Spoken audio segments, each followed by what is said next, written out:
Hey hello everyone, welcome to a new video. তো ready হয়ে গেছি, বুঝতেই পারছো থাম্বনেল দেখে ঘুরতে বেরোচ্ছি আর যাচ্ছি কলকাতা বাইক নিয়ে।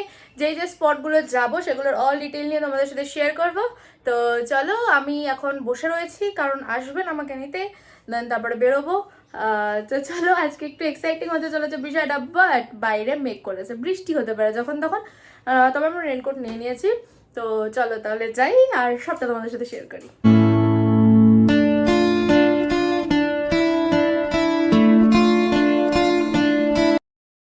আমরা এখন বেরিয়ে পড়েছি কল্যাণী থেকে। তো আমরা বেরোলাম প্রায় ওই 2:45 নাগাদ। তো এখন দেখি গিয়ে কটার সময় পৌঁছোই। তো যেতে যেতে তো কল্যাণীতে ওয়েদারটা বেশ ভালোই ছিল, বাট এই যে উত্তর দমদমে এসে দেখছি ওয়েদার তো বেশ খারাপ হতে শুরু করেছে। বাট আমার খুব ভালো লাগছে, কারণ এই বৃষ্টির ওয়েদারটা কিন্তু আমার বেশ প্রিয়। আর সেটা যদি হয় কলকাতায়, আমি তো সবসময় স্বপ্ন দেখি যে কলকাতায় বাইক নিয়ে ঘুরবো আর বৃষ্টি পড়বে। বাট বৃষ্টিতে আমাকে ভিজতে দেবে না, এটাই যে আমার দুঃখ। কিন্তু হ্যাঁ, মেঘ করেছে যখন, তখন তো আমার ভালোই লাগছে, একটু হাওয়া হাওয়াও দিচ্ছে। তো চলো এখন দমদম থেকে সোজা যাবো নিউ টাউনের দিকে। আমাদের বাড়ি থেকে নিউ টাউনের ডিস্টেন্সটা খুব একটা দূরে না। তো নিউ টাউন যেতে গিয়ে তো অনেকগুলোই সিগন্যাল পড়ছে, বাট এখন তাও রাস্তাটা একটু ফাঁকা আছে। বাট জানি সন্ধ্যের দিকে ভীষণ জ্যাম থাকে রাস্তায়। তবে এত সুন্দর একটা ওয়েদার, সেটা তোমরা দেখেই বুঝতে পারছো। আর দেখো, আমরা যাচ্ছিলাম ইকো পার্কের 6 নম্বর গেটে, যে ভাইরাল রাস্তাটা আছে ওখানে। তো যাওয়ার আগে এত সুন্দর একটা অ্যাম্বিয়েন্স, চারিদিকটা এত সুন্দর, মনে হচ্ছে কোথায় চলে এসেছি তার ঠিক নেই। আর গাছগুলোও খুব সুন্দর করে লাগানো, সেটা তোমরা ভিউ দেখেই বুঝতে পারছো। এত সুন্দর ওয়েদারটাও, তার মধ্যে এত সুন্দর একটা নেচারের ভিউ। এই রাস্তাটার মধ্যে কিন্তু ইকো পার্ক জুও রয়েছে, যেখানে আমরা বাইরে থেকে অনেক সুন্দর সুন্দর জিরাফ দেখতে পেলাম। আর আমরা এসেছিলাম ইকো পার্কের সেই ইনস্টাগ্রামের ভাইরাল 6 নম্বর গেটের রাস্তাটায় ফটো আর ভিডিও তুলতে। বাট এই জায়গাটার টাইমিং সকাল 9টা থেকে দুপুর 2টো অবধি, তাই আমরা ছবি তুলতে পারিনি, কারণ আমরা পৌঁছেছিলাম 4টের সময়। আমরা এসেছিলাম ওই যে ইকো পার্কের গেট নাম্বার 6-এর কাছে যেই অ্যাস্থেটিক রাস্তাটা আছে, ওই রাস্তাটায় ঘুরতে, ছবি তুলতে, ভিডিও করতে। বাট ওই রাস্তাটার টাইমিং হলো সকাল 9টা থেকে 2টো অবধি। আর আমরা এখন এসেছি 4টে বাজার। এসে তো দেখছি এত সুন্দর কলকাতার ওয়েদার, বৃষ্টি পড়ছে ঝিরিঝিরি। বাট এখানে আমি ইকো পার্কের 5 নম্বর গেটের সামনে একটা ভালো লোকেশন পেয়েছি, এখানে ছবি তুলবো। তো চলো। ও তোমাদেরকে তো বললামই যে ওখানে ঢুকতে দিচ্ছিল না, তো কী করবো, চলে এসেছি ইকো পার্কে। এখানে কিছুটা টাইম স্পেন্ড করে আবার বেরোবো কলকাতা ঘুরতে। তো এই যে টিকিট কেটে নিয়েছি, এখনও 30 রুপিসই আছে ইকো পার্কের টিকিট। তো চলো এন্টার করি আর তোমাদের সাথে শেয়ার করি। এই নিয়ে দূর ভাই, হ্যাঁ এটা হচ্ছে ঝোপঝাড়, এটা প্রেমিক প্রেমিকাদের জায়গা। আর এই নিয়ে আমি ইকো পার্কে যে কত সহস্রবার এলাম তার ঠিক নেই, বাট স্টিল আজকেরটা একটু ভালো লাগছে বেশি। ইকো পার্কে এন্টার করার সাথে সাথেই একদম ঝরঝরিয়ে বৃষ্টি। আমার তো ইচ্ছে করছিল এই বৃষ্টিটাতে ভিজতে, বাট আমাকে তো ভিজতে দেবে না। তো যাই হোক, এখানে একটা রেস্টুরেন্ট রয়েছে, সেখানে আমরা একটু শেল্টার নিয়েছিলাম। দেন বৃষ্টি কমার পরে বেরিয়েছিলাম একটু ঘুরতে। ঘোরা মানে কি, এই একটু আশেপাশে দেখবো আর একটু বসে আড্ডা দেবো, এই আর কি। আমরা তো এখন বৃষ্টিতে হ্যাঁ, ইয়েস ইয়েস, এটা। তো আমরা এখন এখানে পাটুলি দেখছি, কারণ এখান থেকে পাটুলির ডিস্টেন্স প্রায় অনেকটা, 1 ঘন্টা। কি করবো, যে জন্য এসেছি, মানে একটা ঘটনা হলো, আমিও পাগল, আমার সাথে যে থাকে সেও পাগল। কারণ ভাই ছবি তোলার জন্য আমাকে নিয়ে চলে এসছে কলকাতা। যেই রাস্তায় ছবি তোলার জন্য নিয়ে এসছে সেই রাস্তাই বন্ধ। তো এখন আমরা যাব পাটুলি, চলো।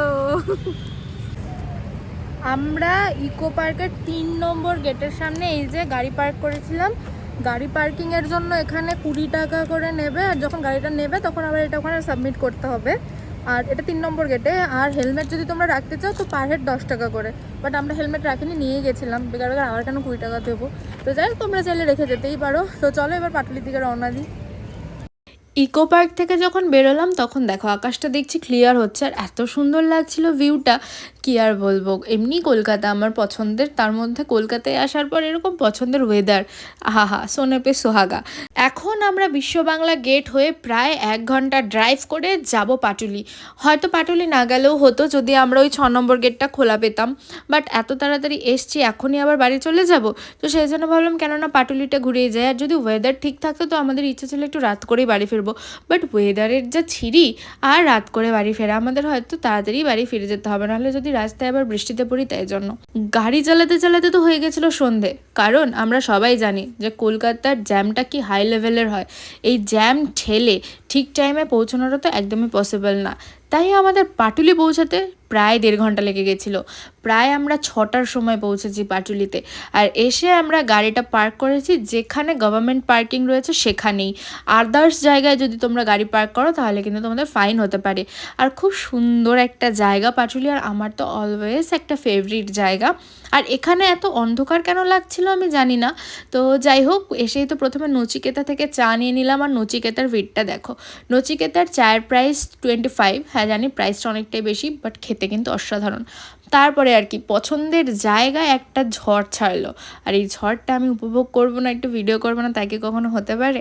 দেন এখানে কিছুক্ষণ আড্ডা দিলাম, বসলাম, ঝড় এলো, ঝড়টা উপভোগ করলাম। দেন ঝড়টা একটুখানি থামার পরে গেলাম আমরা একটু খাওয়া দাওয়া করতে। খাওয়া দাওয়া মানেই টুকটাক, কারণ আমরা সবাই জানি যে পাটুলির এখানে লাইন দিয়ে অনেক দোকান, তো সব দোকানে তো খাওয়াটা পসিবল না। আমরা দেখলাম যেই দোকানটাতে একটু বেশি ভিড় আছে সেই দোকানটাতেই খাবো, যেই দোকানে ভিড় তার মানে সেই দোকানের খাবার ভালো। তো দেখো আমি তোমাদেরকে এখানে মেনু কার্ডগুলো শেয়ার করে দিচ্ছি, একটু পজ করে দেখে নিও। আর এখানে সব দোকানের প্রায় সেম প্রাইস, যেহেতু পাশাপাশি দোকান তাই জন্য।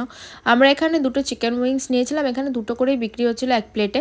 তো এটা নিয়েছিল 100 রুপিস পার পিস, হয়তো 50 রুপিস যদি এক পিস দেয়, জানি না আমি। দেন এসছিলাম শাওয়ারমা খেতে, কারণ শাওয়ারমাটা আমার বেশ ভালো লাগে। এখানে শাওয়ারমাটা নিয়েছিল 90 রুপিস। এই যে এটা পুরো শাওয়ারমাটা, আর এই যে সামনে দিয়ে দেখো এতটা চিজি, এবার খেলে বুঝবো যে কতটা টেস্টি। সত্যি কথা বলতে খাওয়ার পরে আমার বেশ ভালো লেগেছে। 90 রুপিসে এত ভালো শাওয়ারমা, অনেকটা চিকেন ছিল ভেতরে, তো ভালো লেগেছে, তোমরা ট্রাই করতেই পারো।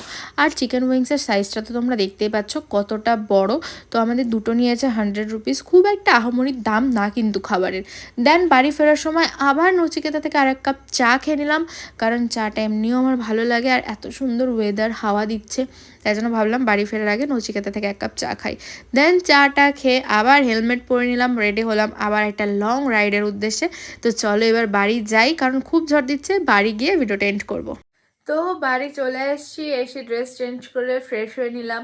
তো এই ভিডিওটা এইটুকুনি ছিল। তো আজকের ভিডিওটা কেমন লাগলো অবশ্যই কমেন্টে জানাতে ভুলবে না। আর ওয়েদারটা এতটা খারাপ ছিল বলে তাই, নতবা হয়তো একটু টাইম স্পেন্ড করতাম আমরা নিজেরাই ওখানে। তো যাই হোক, ভিডিওটা কেমন লাগলো জানিও। আর তোমরা যদি কেউ ঘুরতে যাও এরকমভাবে বাইক নিয়ে কলকাতা লং ড্রাইভে, তাহলে সেটাও কিন্তু আমাকে কমেন্ট করে জানাতে ভুলো না। চলো তাহলে এই ভিডিওটা এখানে এন্ড করছি। যদি ভালো লাগে অবশ্যই কিন্তু লাইক করতে ভুলবে না, আর যদি মনে হয় তো বন্ধুদের সাথে শেয়ার করে দিও। তো চলো কমেন্টও করে দিও। আজকের মতন আসি, দাবে টাটা, দেখা হচ্ছে অন্য একটা ভিডিওতে। সবাই ভালো থেকো, সুস্থ থেকো, বাই।